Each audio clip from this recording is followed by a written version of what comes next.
मेरे mummy papa के देहांत के बाद मेरे सगे ताऊ ने मेरे साथ जो किया वह मैंने कभी सोचा भी नहीं था।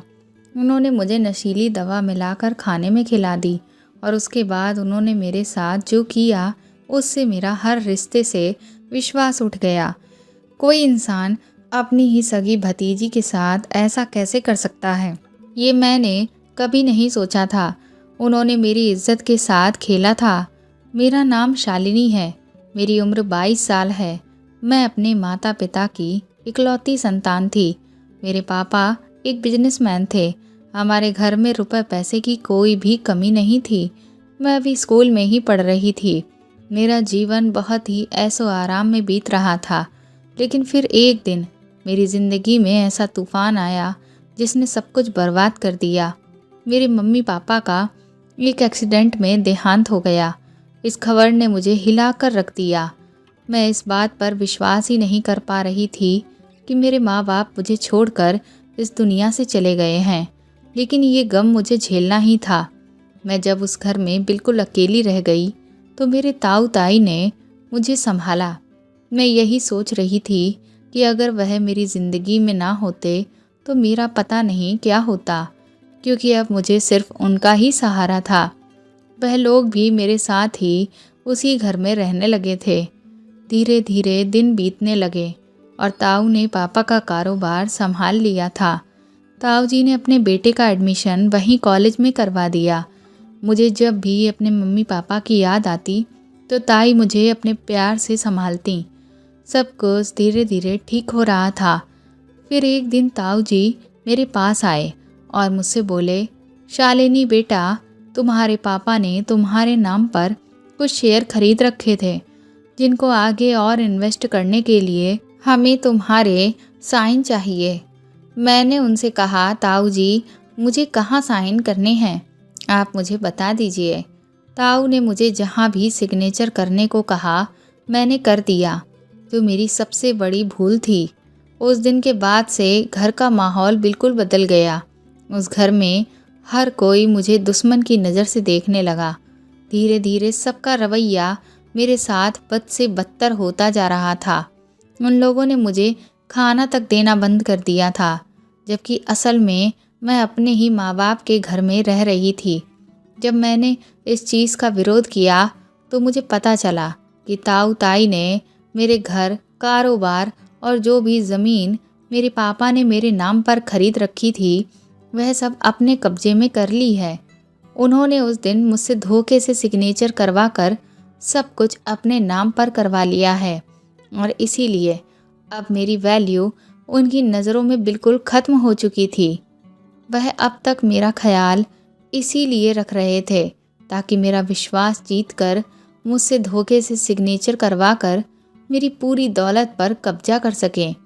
मेरे ताऊ ताई अब मुझसे नौकरों की तरह उस घर का पूरा काम करवाते और इसके बावजूद भी मुझे भरपेट खाने की जगह सिर्फ और सिर्फ मार देते।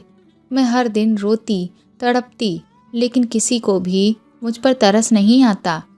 एक दिन मैंने ताऊ को ताई से कहते हुए सुना कि अब वह मुझे रास्ते से हटा देंगे, क्योंकि उन्हें मुझसे जो कुछ चाहिए था वह सब मिल चुका है, तो मेरी ज़रूरत अब ख़त्म हो चुकी है। जब मैंने ये सुना तो मेरे पैरों तले ज़मीन निकल गई। उसी रात मौका पाकर मैं घर से भाग गई, लेकिन इतनी रात को मैं कहाँ जाऊँ, किधर जाऊँ, मुझे समझ ही नहीं आ रहा था। मेरे दिमाग ने काम करना बिल्कुल ही बंद कर दिया था। मैं हड़बड़ी से इधर उधर दौड़ रही थी और इसी चक्कर में अचानक से मेरी टक्कर एक गाड़ी से हो गई और कुछ देर के लिए मेरी आंखों के सामने अंधेरा छा गया और मैं बेहोश हो गई। जब मुझे होश आया तो मेरे हाथ पैर कांपने लगे, क्योंकि मैं वापस अपने घर में आ चुकी थी।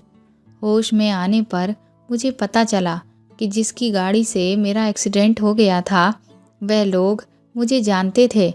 मुझे कुछ खास चोट नहीं लगी थी, इसलिए वह मुझे घर पर ही वापस छोड़ गए। मेरे ताऊ ने उस दिन मुझे बहुत पीटा और वह मुझे धमकी देकर बोले कि बहुत शौक है ना तुझे भागने का, अब देख मैं तुझे कैसा सबक सिखाता हूँ। इसके बाद मेरे ताऊ ने मुझे ज़बरदस्ती खाना खिलाया। मैं जितनी बार इनकार करती, वह उतनी बार मेरा मुंह कस के पकड़कर खाने को मुंह में ठूस देते। थोड़ी ही देर बाद मुझे बेहोशी आने लगी। जब मुझे होश आया तो मैंने खुद को एक छोटे से कमरे में बंद पाया। मैं उठते ही हड़बड़ा कर उस कमरे का दरवाज़ा पीटने लगी, लेकिन ऐसा लग रहा था कि जैसे वहाँ मेरी कोई सुनने वाला ही नहीं था। मैं सोचने लगी कि आखिर ये मैं कहाँ पर आ गई हूँ। तभी कुछ देर के बाद उस कमरे का दरवाज़ा खुला तो सामने से एक औरत आई जिसने अपना नाम सुमन बताया। मैं उसके आगे बहुत रोई गिड़गिड़ाई। मैंने उससे पूछा कि ये कौन सी जगह है और मुझे यहाँ कौन लेकर आया है, मैं यहाँ से जाना चाहती हूँ। तो वह हंसने लगी और बोली, देख लड़की, यहाँ एक बार जो आ जाता है ना, वह फिर दोबारा कभी बाहर नहीं जाता। और तुझे अगर ये नहीं पता कि कौन तुझे यहाँ लेकर आया है तो तेरी जानकारी के लिए बता दूँ, तुझे तेरा ही ताऊ यहाँ पर बेचकर चला गया है। उसके मुंह से निकला हुआ शब्द बेचकर मेरे कानों पर बिजली की तरह गिरा। मुझे बेच दिया गया है, ये सुनकर मैं धम्म से ज़मीन पर बैठ गई। मैंने कभी सपने में भी नहीं सोचा था कि ताऊ मुझे बेहोश करके मेरे साथ इतनी गिरी हुई हरकत करेंगे। उन्होंने तो रिश्तों की भी लाज नहीं रखी, बल्कि वह इतना गिर गए कि हर रिश्ते की मर्यादा को तोड़कर उन्होंने मेरी इज्जत को तार तार कर दिया था।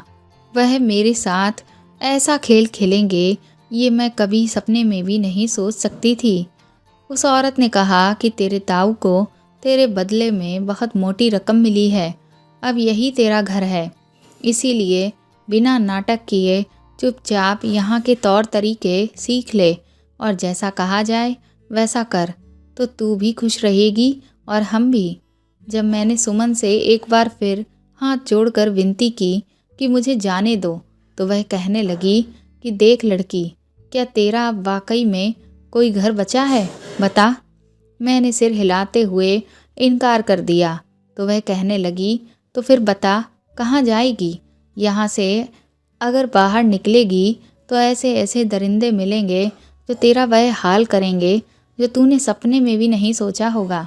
इसलिए तेरी सलामती इसी में है कि अब तू इसी जगह को अपना घर मान ले। मैं एक बार फिर से अपने माँ बाप को याद करके फूट फूट कर रोने लगी। तो सुमन ताई ने मुझे अपने सीने से लगा लिया। उस वक्त उस औरत ने जो प्यार मुझे दिखाया, उससे मुझे बहुत तसल्ली मिली और मैंने चुपचाप इस सब को अपनी किस्मत मानकर स्वीकार कर लिया। अचानक से मेरी आँख खुली, तब मुझे एहसास हुआ कि मैं अपनी बीती हुई ज़िंदगी को सपने में देख रही थी। अब तो मेरे साथ हुए इस हादसे को कुछ साल भी बीत चुके हैं, लेकिन ये वह जख्म है जो कभी नहीं भरेगा। मुझे कमरे में घुटन सी महसूस होने लगी तो मैं बाहर निकल आई। बाहर का नज़ारा देखा तो सोचने लगी, मुंबई शहर की ये आखिरी गली शाम होते ही रंगीन होने लगती है। दिन में ये किसी वीरान बस्ती से कम नहीं दिखती, पर शाम होते ही किसी दुल्हन के जैसी नज़र आने लगती है। ये शहर की सबसे बदनाम गली थी, जहाँ शरीफ लोग बस रात के अंधेरे में आया करते थे। आज मेरा मन अपने अतीत की याद से एक बार फिर उदास हो गया था। मैं नीचे आते जाते लोगों को देख रही थी और सोच रही थी कि कैसे कुछ ही सालों में मेरी पूरी ज़िंदगी बदल गई है। ये सोचते सोचते मैंने एक सिगरेट जलाई और उसका कस भरकर धुएं को हवा में आज़ाद करने लगी। ऐसा नहीं है कि मैंने इस गंदगी से भागने की कोशिश नहीं की, लेकिन भागने के बदले में मुझे हर बार सिर्फ पिटाई नसीब हुई, वह भी ऐसी कि 2-3 दिन तक होश ही नहीं रहता था। इस कोठे पर एक बार जो आ जाता, उसका वापस जाना नामुमकिन था। मेरे अलावा भी यहाँ न जाने कितनी और लड़कियाँ थीं जो इस धंधे में थीं, कुछ मजबूरी के कारण तो कुछ अपनी मर्जी से इस जगह पर थीं। पहले तो सभी यहाँ से भागने की कोशिश करती, लेकिन बाद में इसी सब को अपनी किस्मत समझकर स्वीकार कर लेती, जैसे कि मैंने कर लिया था। सुमन ताई सब लड़कियों को खरीदने और बेचने का काम करती थी। उसकी मर्जी के बिना यहाँ एक पत्ता तक नहीं हिलता था। पुलिस भी सुमन ताई से खौफ खाती थी, लेकिन न जाने क्यों पर मुझे सुमन ताई से थोड़ा लगाव था। शायद इसकी वजह ये थी कि यहाँ आने के बाद वही पहली इंसान थी जिसने मेरे आंसू पोंछे थे। अभी मैं ये सब सोच ही रही थी कि तभी मेरे कंधे पर किसी का हाथ पड़ा और मैं अचानक से अपने ख्यालों से बाहर निकल आई। पलट कर देखा तो सामने एक बड़ा ही हैंडसम नौजवान लड़का खड़ा था। उसने मुझे अपनी आंखों के इशारे से कमरे में चलने को कहा। मैंने सिगरेट फेंकी और उसके साथ चली गई। पूरी रात वह जो करने आया था वह मेरे साथ वह सब करता रहा। सुबह होते ही उसने खुश होकर मुझे ढेर सारे पैसे दिए। मैंने उसमें से जो मेरी फ़ीस बनती थी उतने पैसे लिए और बाकी के उसे वापस कर दिए। तो वह कहने लगा, अरे रख लो, ये सब तुम्हारे लिए ही है। मैंने कहा कि बेफिजूल का पैसा खाने की मेरी आदत नहीं है। जितना मेरे काम के पैसे बनते हैं उतने मैंने ले लिए हैं। मेरी बात सुनकर उसने मेरा नाम पूछा। मैंने कहा, नाम जानकर क्या करोगे? तो वह कहने लगा, इतनी खुददार लड़की मैंने पहले कभी नहीं देखी, इसीलिए पूछ रहा हूँ। मैंने कहा, जैसा मेरा धंधा है उसमें नाम वाम जानने की ज़रूरत नहीं पड़ती, बस आओ अपना काम करो और निकल जाओ। उसे मेरी बातें बड़ी ही अजीब लग रही थीं और मेरा मिजाज बहुत ही रूखा लग रहा था, इसलिए कहने लगा, बड़ी ही बेपरवाह लड़की हो तुम। फिर वो चला गया। अभी कुछ दिन गुजरे ही थे कि एक शाम फिर से वह मेरी गली में आया। उसका नाम अमित था और वह एक इंजीनियर था। मैं उसे ऊपर खिड़की से खड़े होकर देख रही थी और वो नीचे सारी लड़कियों को देख रहा था। लड़कियों ने उसे पूरी तरह से घेर लिया। हर कोई उसकी मेहमान नवाजी करने को तैयार थी। तभी सुमन ताई ने सबको दूर करते हुए कहा, अरे लड़कियों हटो, और अमित की तरफ देखते हुए बोली, कौन सी लड़की चाहिए? जिस पर उंगली रखोगे वही तुम्हारी हो जाएगी। तो अमित बोला, वह कहाँ है? ये सुनकर सुमन ताई बोली, अरे कौन वह? अमित बोला, कल जो मेरे साथ थी। तो सुमन ताई कहने लगी, नाम पता है उसका? तो वह कहने लगा कि उसने नाम नहीं बताया। मैं ये सब ऊपर खड़े खड़े सुन रही थी। फिर मैं नीचे चली गई। मेरे नीचे पहुंचते ही उसने अपनी उंगली मेरी तरफ कर दी तो वहाँ खड़ी सब लड़कियाँ मेरी तरफ देखकर मुंह बनाकर चली गईं। उनमें से एक दो कह रही थीं, पता नहीं इसको शालिनी में क्या दिख गया है। मैं अमित को लेकर अंदर कमरे में चली गई, लेकिन उसने तो मेरे साथ कुछ भी नहीं किया। वह चुपचाप बैठा मुझे देखता रहा। मैंने उससे कहा, ऐसे क्या देख रहे हो? जिस काम के लिए आए हो करो और निकलो। फिर मैं उस काम के लिए खुद को तैयार करने लगी तो अमित कहने लगा, तुम इतनी खूबसूरत हो कि तुम्हारे लिए कोई भी अपनी जान तक दे दे, लेकिन फिर तुम इस दलदल में आखिर किस लिए हो? मैंने उसकी तरफ देखते हुए कहा, मैं तुम्हारे किसी भी सवाल का जवाब देना ज़रूरी नहीं समझती। मेरा काम नुमाइश करना है। तो इस पर वह बोला, लेकिन आज मैं तुमसे खेलने नहीं आया हूँ। सच बताऊँ तो मैं खुद नहीं जानता कि मैं यहाँ क्यों आया हूँ। मैं अपने आप तुम्हारे पास खिंचा चला आया। मैं तुम्हारे बारे में बहुत कुछ जानना चाहता हूँ। ये कहते हुए अमित बिस्तर पर लेट गया। उसकी बातें सुनकर मैंने उससे कहा, आप जैसे लोगों के लिए ऐसी लड़कियाँ सिर्फ एक रात की मेहमान होती हैं, पर दिन में आप जैसे बड़े लोग हमें पहचानते तक नहीं। मेरी बात सुनकर अमित कहने लगा, तुम्हारी बातें कड़वी हैं लेकिन सच हैं।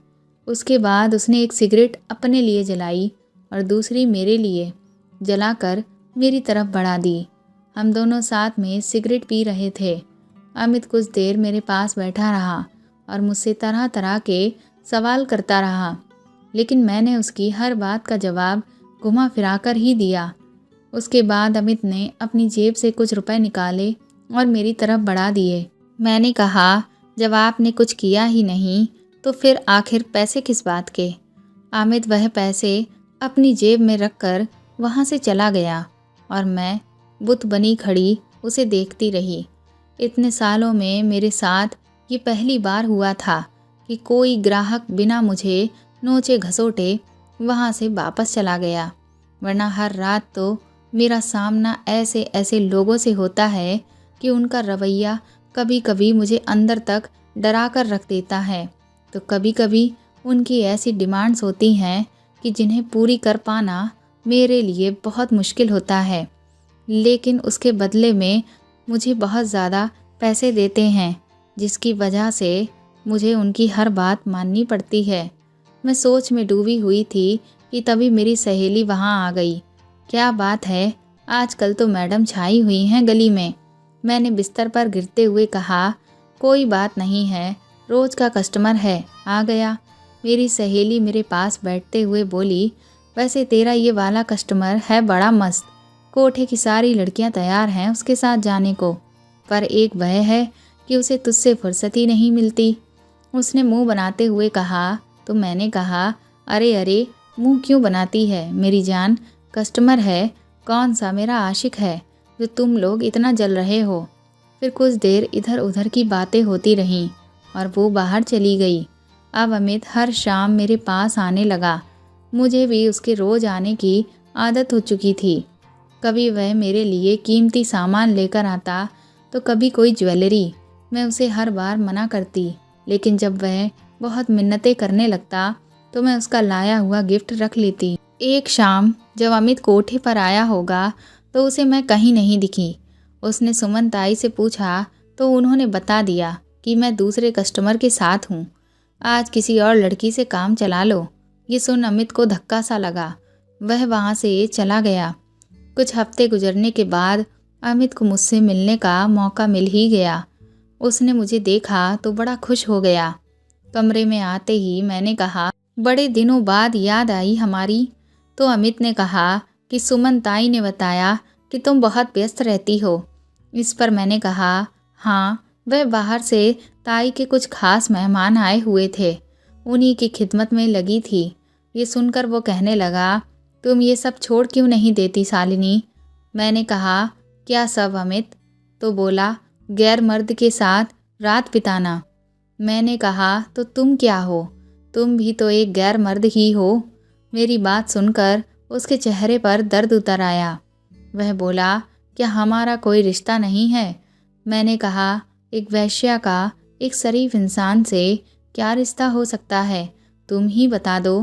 और अगर कोई रिश्ता होगा तो उसे शराफत की दुनिया के आप जैसे लोग नाजायज़ रिश्ता कहते हैं, जिनका सच काली रातों की रंगीनियों में छुपा हुआ है।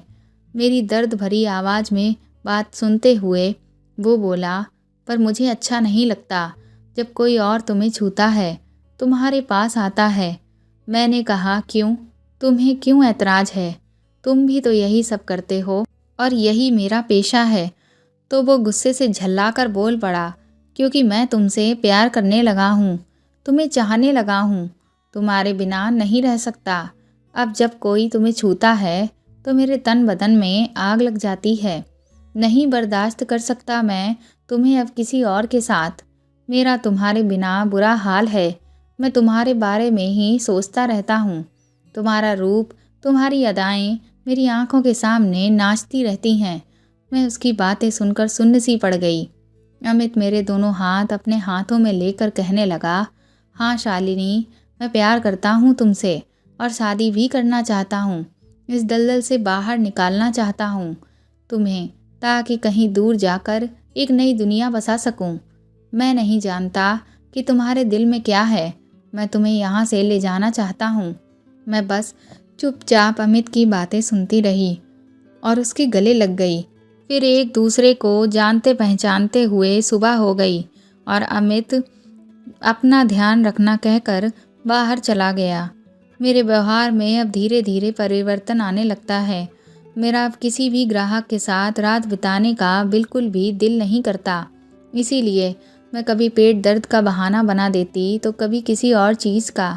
इस बात से नाराज़ होकर ग्राहक झगड़ा करने लगता और मुझे भला बुरा सुनाकर चला जाता। कुछ तो ऐसे थे जिन्होंने अब आना ही बंद कर दिया था। सुमन ताई का धंधा धीरे धीरे मंदा होने लगा तो एक दिन उन्होंने मुझे अकेले में बुलाया और मुझसे बोली, क्या बात है शालिनी, आजकल ग्राहक तुझसे खुश नहीं रहते। आखिर तेरे दिमाग में चल क्या रहा है? मैं कुछ बोल नहीं पाई। मैंने सिर्फ इतना कहा कि अब मैं यहाँ काम नहीं कर सकती। ये सब करने का मेरा बिल्कुल भी दिल नहीं करता। मेरी बात सुनकर सुमन ताई बोली, हाँ मैं जानती हूँ कि तेरा मन अब क्यों नहीं लगता, क्योंकि तेरा मन तो अब उस लड़के में जो लगा है। उनकी बात सुनकर मैं हैरान रह गई। सुमन ताई बोली, देखूं तो तेरी सूरत, लगता है मोहब्बत हो गई है तुझे। सुमन ताई ने फिर मुझे अपने पास बिठाया और मुझसे बोली, देख हमारे धंधे में ये सब नहीं चलता, समझी। मैंने ताई के घुटनों पर सर रखते हुए कहा, वह भी मुझसे बहुत प्यार करता है और शादी करना चाहता है। मुझे इतने सालों में कभी भी ऐसा एहसास नहीं हुआ। पता नहीं क्यों, पर उसकी हर बात पर भरोसा करने को दिल करता है। वह इतना खूबसूरत है कि मुझे उसके सिवा कुछ अच्छा ही नहीं लगता। ताई इस पर बोली कि हर खूबसूरत चीज़ धोखा देती है और तू उसके प्यार में कमज़ोर पड़ चुकी है, इसीलिए ऐसी बड़ी बड़ी बातें कर रही है। देख अभी भी वक्त है, रोक ले खुद को। मैंने ताई से कहा कि अब मैंने उसे तन मन से अपना मान लिया है और मुझे पूरा यकीन है कि वो मुझे कभी धोखा नहीं देगा। ताई मैंने अब तक आपकी हर बात मानी है, बस आप मेरी एक छोटी सी बात मान लीजिए, मुझे उससे शादी कर लेने दीजिए। मैंने अपनी आंखों में आंसू भरकर ताई से गुहार लगाई तो ताई कहने लगी, मैं तेरी खुशियों के आगे आना नहीं चाहती, लेकिन तू जिस रास्ते पर जा रही है वहाँ सिर्फ और सिर्फ अंधेरा ही है, एक ऐसा अंधेरा जो तुम्हारी पहचान खत्म कर देगा। मैंने कहा, वह हमेशा मेरा साथ देगा और इस वक्त मैं उसके प्यार में डूबी हुई हूँ और प्यार में तो ऐसा ही होता है। अब मेरे कदम पीछे नहीं हटेंगे। मेरी बात सुनकर ताई ने कहा, अगर तूने ये फैसला कर ही लिया है तो ठीक है, अब यहाँ के दरवाजे तेरे लिए हमेशा के लिए बंद। इतना कहकर ताई वहाँ से चली गई। शाम को जब अमित मेरे पास आया तो मैंने उसे बताया कि सुमन ताई ने मुझे यहाँ से जाने की इजाज़त दे दी है। उसने खुशी से मुझे गले लगा लिया और बोला कि लगता है अब हमारी झोली खुशियों से भर जाएगी। मुझे विदेश में एक अच्छी कंपनी में नौकरी मिल गई है। अब हम वहीं चलकर शादी करेंगे, क्योंकि मुझे तीसरे दिन ही ज्वाइन करना है। उसकी ये बात सुनकर मैं खुशी से फूल ही नहीं समा रही थी। मैंने कभी नहीं सोचा था कि मेरी ज़िंदगी में छाया हुआ अंधेरा एक बार फिर से हट जाएगा। अमित मुझे पानी वाले जहाज़ से लेकर जा रहा था। एक दिन के बाद ही मैं एक नए देश में थी। कहाँ मैं आज तक एक कमरे में बंद रही और कहाँ आज मैं दूसरे देश को देख रही थी। उसके बाद हम एक होटल में पहुँचे। सब कुछ किसी सपने के जैसा लग रहा था। मैंने रात का खाना खाया और आराम से लेटकर सो गई। सुबह जब मैं उठी तो मुझे बहुत तेज़ म्यूज़िक की आवाज़ आ रही थी और ऐसा लग रहा था कि जैसे बहुत ज़्यादा कहीं शोर शराबा हो रहा है। मेरा सर भी बहुत भारी हो रहा था। जब मैं पूरी तरह से उठकर बैठी तो खुद को जिस हालत में देखा, मेरे होश ही उड़ गए। मेरे बदन पर एक भी कपड़ा नहीं था, सिर्फ एक चादर पड़ी हुई थी। ये देख मुझे कुछ भी समझ नहीं आया। फिर मैंने देखा कि जब मैं सोई थी तब मैं किसी दूसरे कमरे में थी, लेकिन अब मैं किसी दूसरी जगह पर हूँ। मुझे तो कुछ समझ ही नहीं आ रहा था। बस इतना एहसास हो गया था कि किसी ने मेरे साथ वह सब किया है जिससे मैं बचकर आई थी। और अमित कहाँ था? वह मुझे छोड़कर कहाँ चला गया? मैंने तुरंत ही अपने कपड़े पहने और जब खड़े होकर देखा तो कमरे की खिड़की से नीचे मुझे बहुत सारे लोग नाचते हुए दिख रहे थे। कई लड़कियां पोल डांस कर रही थीं और खम्भों पर छोटे छोटे कपड़े पहनकर झूम रही थीं। मैं इस जगह पर कैसे आ गई और मुझे यहाँ कौन लेकर आया? कुछ समझ नहीं आ रहा था। तभी अमित 5 आदमियों के साथ अंदर घुसा। मैंने उसे देखते ही सवाल किया कि तुम मुझे यहाँ कहाँ ले आए?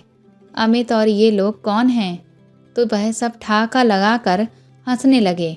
अमित मुझसे बोला, देखो शालिनी, अब तुम्हें इन सबको खुश करना है, क्योंकि तुम इन्हें जितना खुश करोगी उतना ही पैसा मुझे मिलेगा। मैंने कहा, तुमने तो कहा था कि तुम मुझसे शादी करोगे, तो वह हंसने लगा और बोला, शादी और तुमसे? वैश्याओं की कभी शादी नहीं होती है, उनकी तो बस हर रात सुहाग रात होती है, वह भी नए नए लोगों के साथ, समझी? इसके बाद अमित कमरे से बाहर चला गया और उन पांचों ने दरवाज़ा बंद करके मेरे साथ वह सब करना शुरू कर दिया। मैं रोती रही, चीखती चिल्लाती रही, पर मेरी चीखें सुनने वाला कोई नहीं था। वो पांचों भूखे भेड़िए की तरह मुझ पर टूट पड़े थे। मेरे जिस्म के साथ साथ मेरा भरोसा भी नोचा जा चुका था। मैं बेबस हो चुकी थी, जिंदा लाश की तरह बिस्तर पर पड़ी आंसू बहा रही थी। उसके बाद अमित कमरे में आया तो वो आदमी कहने लगे कि यार मज़ा आ गया, ऐसी बला की खूबसूरती तो मैंने पहली बार देखी। सच में जो मज़ा देसी में है वह विदेशी में कहाँ। अमित कहने लगा, इसीलिए तो मैं इसे यहाँ लेकर आया हूँ, लेकिन इसे यहाँ लाने के लिए मुझे बहुत पापड़ बेलने पड़े, तब जाकर मिली है। अब तो मुझे मोटी रकम मिलनी चाहिए। तो वह कहने लगे कि बिल्कुल, और उन्होंने 2 नोटों की मोटी गड्डियाँ अमित के हाथों में पकड़ा दी और अमित से कहा, अब तो तुम लाखों में खेलोगे। ये कहकर वह पांचों कमरे से बाहर चले गए और अमित उन नोटों की गड्डियों को सूंघने लगा। फिर मुझसे बोला, तुझे पहली बार देखते ही मैं समझ गया था कि मेरे अमीर बनने की ख्वाहिश बस तुझसे ही पूरी हो सकती है, इसीलिए मैंने अपना जाल फैलाया और तू फंस गई। देख, अब ज़्यादा नाटक मत कर, वहाँ भी तो यही सब करती थी, यहाँ भी कर, तुझे भी मैं तेरा हिस्सा दे दिया करूँगा। मैं लड़खड़ाती हुई खड़ी हुई और अमित से कहा, तुमने मुझे धोखा दिया है। तो कहने लगा, पैसे के लिए ही तो तुम ये सब पहले करती थी, आज अगर कर लिया तो क्या हो गया, और कह रहा हूँ ना कि तुझे भी तेरे हिस्से के पैसे दे दूँगा। देख, ऐसे तेरी भी लाइफ बन जाएगी और मेरी भी। मैंने कहा, मुझे तुमसे शादी करनी थी। तो वह ठहाका मारकर हंसते हुए कमरे में लगी शीशे की खिड़की के पास जाकर मुझसे बोला, नीचे देख, हम कितनी ऊंचाई पर खड़े हैं, मुझे इससे भी और ऊंचाई पर जाना है, इसलिए ये फालतू के ड्रामे बंद कर। मैंने कहा, अमित, मैं तुम्हारे साथ अपनी ज़िंदगी जीना चाहती थी। तो अमित बोला, तो जी तो रही है ज़िंदगी, मैं भी यहीं पर रहूँगा, बस जैसा कहता जाऊँ वैसा करती जा। मैं धीरे धीरे चलकर अमित के पास जाकर खड़ी हुई और मैंने धीरे से उसके कान में कहा, ऐसी ज़िंदगी मुझे नहीं जीनी थी। मुझे अफसोस रहेगा कि मैंने तुझसे प्यार किया, तुझ पर भरोसा किया, तेरे साथ एक खुशहाल ज़िंदगी जीनी चाहिए, लेकिन कोई बात नहीं, मैं तेरे साथ जी ना सकी पर मर तो सकती हूँ। उसके बाद मैंने अमित को कस के पकड़कर उस कांच की तरफ धकेला और वह शीशा टूट गया। मैं और अमित कई मंजिल की उस इमारत से नीचे जा गिरे और हमारी कहानी ख़त्म हो गई। तो दोस्तों, आपको ये कहानी कैसी लगी हमें कमेंट करके ज़रूर बताएं और प्लीज़ इस कहानी को ज़्यादा से ज़्यादा शेयर और लाइक करें। आप चाहें तो मुझे सुपर थैंक्स भी दे सकते हैं। साथ ही अगर आप मेरे चैनल पर नए हैं तो सब्सक्राइब करके बेल आइकन ज़रूर दबा दें ताकि आगे भी मैं आपको ऐसी ही कहानियाँ सुनाती रहूँ। Thank you.